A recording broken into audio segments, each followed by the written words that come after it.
Hello दोस्तों, आपको interview series में खुशामदीद। और आज की इस वीडियो में हम बात करने जा रहे हैं पेट्रोल ऑफिसर बीपीएस 16 की पोस्ट के एक इंटरव्यू के मुतालिक, जो कि रिसेंटली कंडक्ट किया गया था मेरे सक्सेसफुल कैंडिडेट की तरफ से, जिसमें उन्होंने बाकायदा क्वालिफिकेशन हासिल की और वो अब अपने मुतल्लिका इदारे में खिदमत सर अंजाम दे रहे हैं। तो आपके साथ उनकी वीडियो के जरिए इंटरव्यू शेयर करने का मकसद कि आपको रहनुमाई और आपको आइडिया हो जाए कि पेट्रोल ऑफिसर के पोस्ट के लिए इंटरव्यू किस तरह से और कौन सा इसके सवालात व जवाबात होते हैं।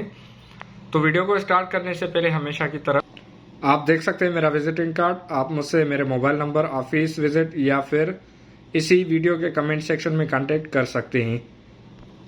चूंकि मैं एक लायर हूं तो आप अलहमदुलिल्लाह मेरे इसी चैनल के जरिए मुझसे कांटेक्ट कर सकते हैं या फिर कमेंट सेक्शन में या फिर मोबाइल नंबर पर आप मुझसे रब्ता कर सकते हैं। और मज़ीद रहनुमाई के लिए आप मुझसे रब्ता करें तो मैं बिल्कुल आपको गाइड करूंगा, जैसे पूरे पाकिस्तान से स्टूडेंट्स करते रहते हैं। तो वीडियो को वापस से स्टार्ट करते हैं और आ जाते हैं interview series. Interview for the post of petrol officer BPS 16। ये एक 16 ग्रेड की पोस्ट है पेट्रोल ऑफिसर की, जो कि NHA नेशनल हाईवे अथॉरिटी के लिए कंडक्ट की जाती है। इसमें आप देख सकते हैं कि रिटन ऑब्लिक MCQs मार्क्स जो यहाँ मेंशन की हुई हैं वो क्वालिफाइड है। तो इसमें जो इंटरव्यू और रिटन की जो मार्क्स हैं वो नहीं बताई गई, जिसकी वजह से आइडिया नहीं था ये कैंडिडेट को, स्टूडेंट को मेरे, कि उन्होंने कितनी मार्क्स हासिल की थी रिटन में या फिर इंटरव्यू में। बाय द वे उनको क्वालिफिकेशन मिल गई और वो अपनी खिदमत सर अंजाम दे रहे हैं, मुतल्लिका इदारे में अपनी जॉब परफॉर्म कर रहे हैं। Interview at headquarter head office NHA।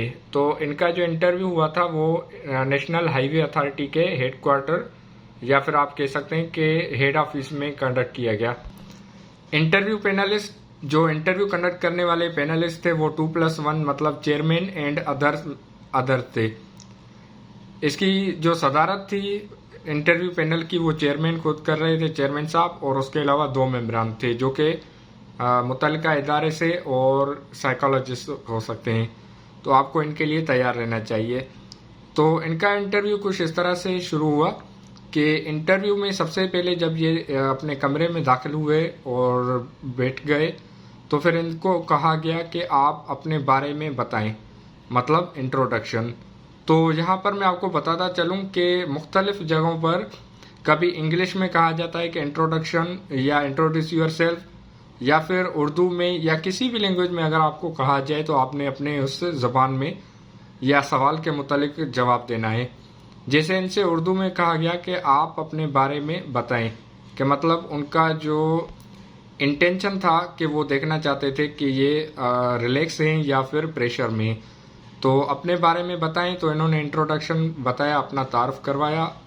और उसके बाद जब इन्होंने बताया कि इनकी जो क्वालिफिकेशन थी करंट और लास्ट, तो फिर उनसे मुतालिक इनसे सवाल किया गया कि व्हाई डिड यू डू, आपने ये जॉब ये तालीम क्यों हासिल की। जैसे मेरी LLB है तो अगर मुझसे सवाल किया जाएगा कि आपने LLB या फिर LLM क्यों की, तो इस सवाल के जवाब के लिए तैयार रहना चाहिए।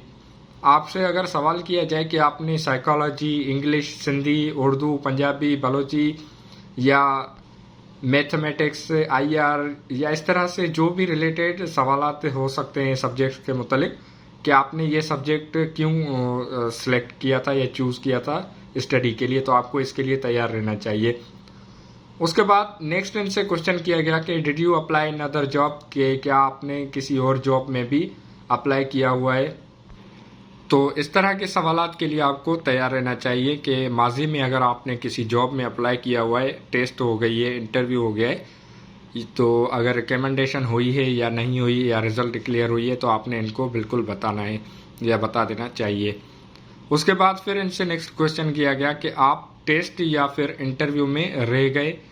तो इनसे अगेन वही रिपीट किया गया सवाल के क्या आपने किसी जॉब में अप्लाई किया, तो इन्होंने बताया। बताने के बाद फिर इनसे पूछा गया कि क्या आप टेस्ट या फिर इंटरव्यू में रह गए, तो इन्होंने जवाब दिया कि सर अभी रिजल्ट डिक्लेरेशन होना बाकी है। मतलब इन्होंने टेस्ट दी हुई है और इंटरव्यू हो गया है, लेकिन उसकी डिक्लेरेशन अभी पेंडिंग में है। उसके बाद नेक्स्ट इनसे क्वेश्चन किया गया। अच्छा, यहाँ पर आगे बढ़ने से पहले मैं आपको बता दूं कि आप देख सकते हैं सबसे पहले जो सवाल किया गया इनसे कि आप अपने बारे में बताएं, वो उर्दू लैंग्वेज में था। फिर बाद में इनसे नेक्स्ट इंग्लिश लैंग्वेज में, फिर चौथा सवाल इनसे उर्दू लैंग्वेज।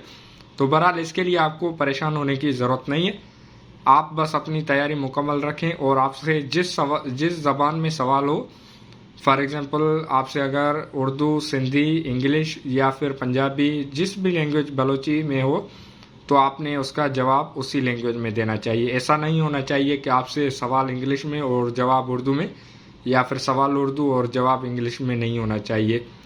नेक्स्ट इनसे सब्जेक्ट रिलेटेड, मतलब जो जॉब से रिलेटेड सवाल किया गया कि ओवरलोडिंग क्या होती है, कि पेट्रोल ऑफिसर की पोस्ट से मुतालिक ये सवाल है कि ओवरलोडिंग क्या होती है।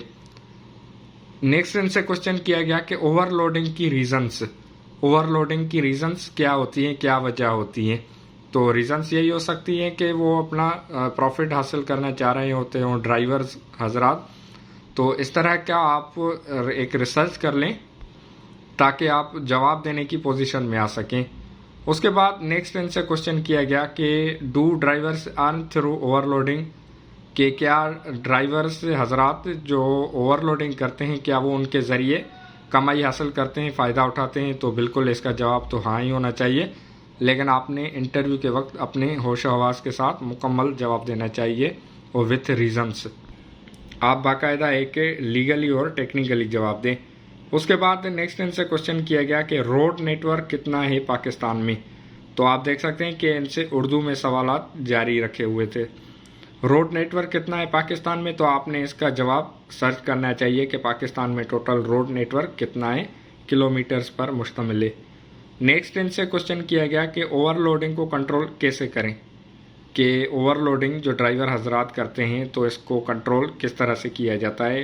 तो आप देख सकते हैं ये ओपिनियन बेस्ड एक क्वेश्चन है जिसके लिए आपसे सजेशंस पूछी गई हैं, क्योंकि आप पेट्रोल ऑफिसर BPS 16 की अगर इंशाल्लाह पोस्ट क्वालिफाई कर लेते हैं तो आपको इसके ज़िम्मेदारी, रेस्पॉन्सिबिलिटी, लाइबिलिटी में ये आपके काम ज़रूर आएगा कि ओवरलोडिंग को कंट्रोल किस तरह से किया जाए।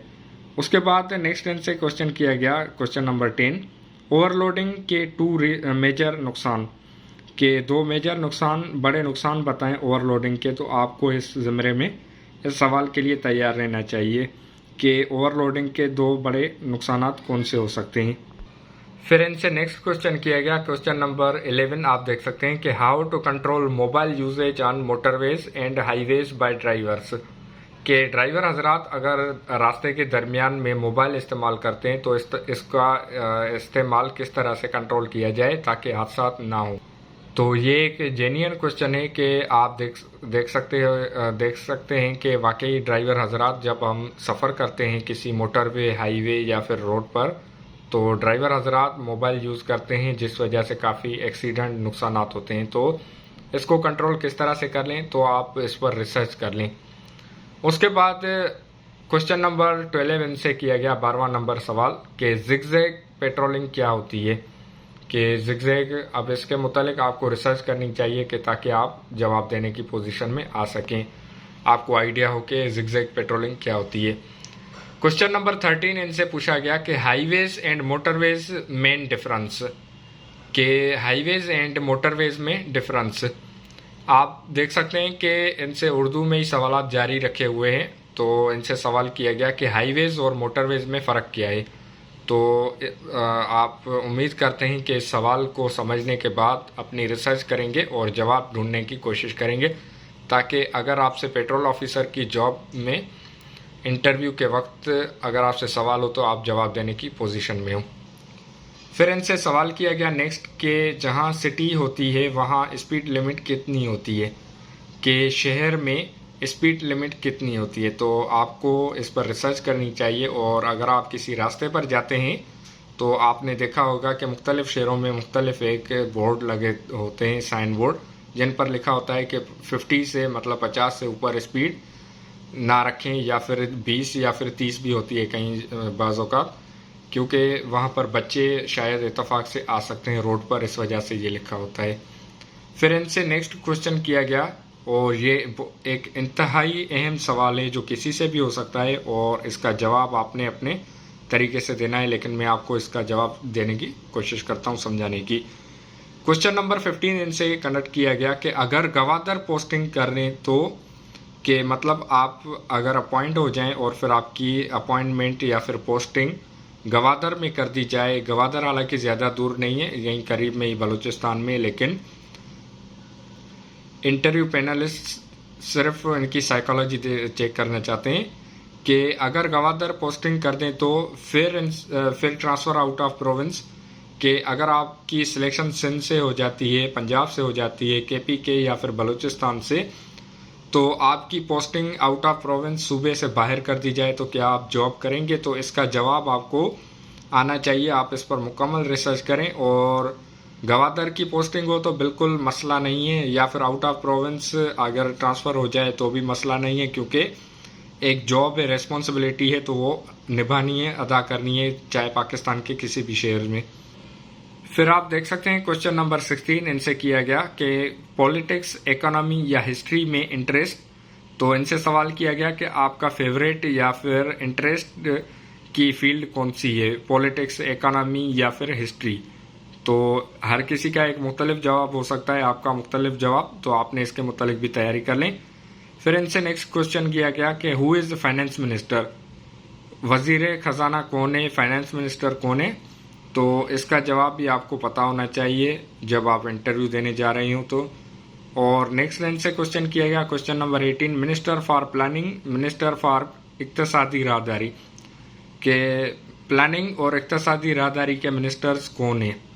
नेक्स्ट लाइन से क्वेश्चन किया गया कि minister for education and commerce के वजारत तिजारत और वजारत तालीम के मिनिस्टर साहिबान कौन है।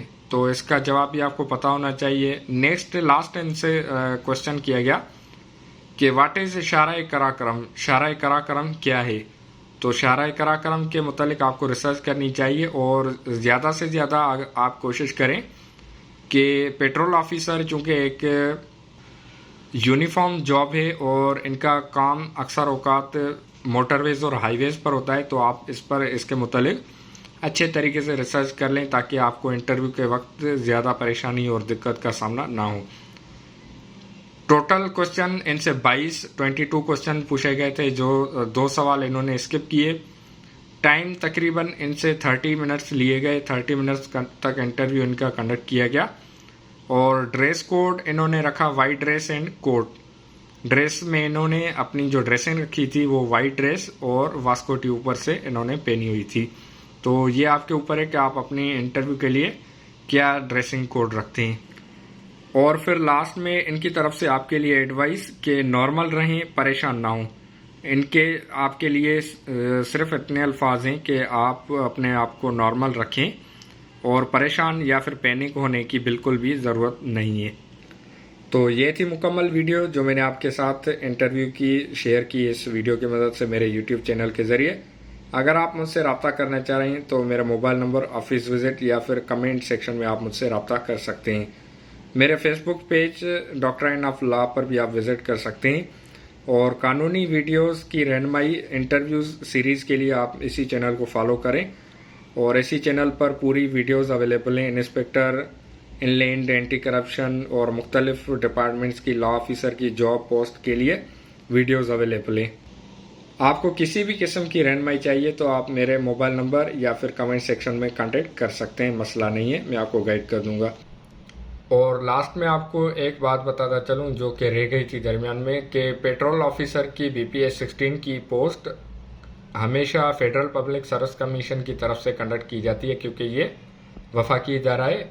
लेकिन बाज़ औक़ात ये मुख्तलिफ इदारों को भी दिया जाता है इसका टेस्ट कंडक्ट के लिए टास्क, जो कि NTS, PTS या फिर मुख्तलिफ डिपार्टमेंट्स हो सकते हैं, गवर्नमेंट या प्राइवेट, या फिर जो NHA, नेशनल हाईवे अथॉरिटी का अपना इदारा खुद टेस्ट ले सकता है।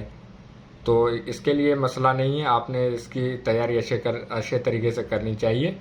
और आपने ये दिमाग में बिल्कुल भी बात नहीं लानी कि फेडरल पब्लिक के ज़रिए या फिर NTS, PTS या जो मुख्तलिफ OTS वगैरह की तरफ से कंडक्ट की जाती हैं टेस्ट, तो इनमें फ़र्क आएगा। आपने सिर्फ इस पोस्ट से मुतलिक रिसर्च करके और तैयारी कर देनी चाहिए।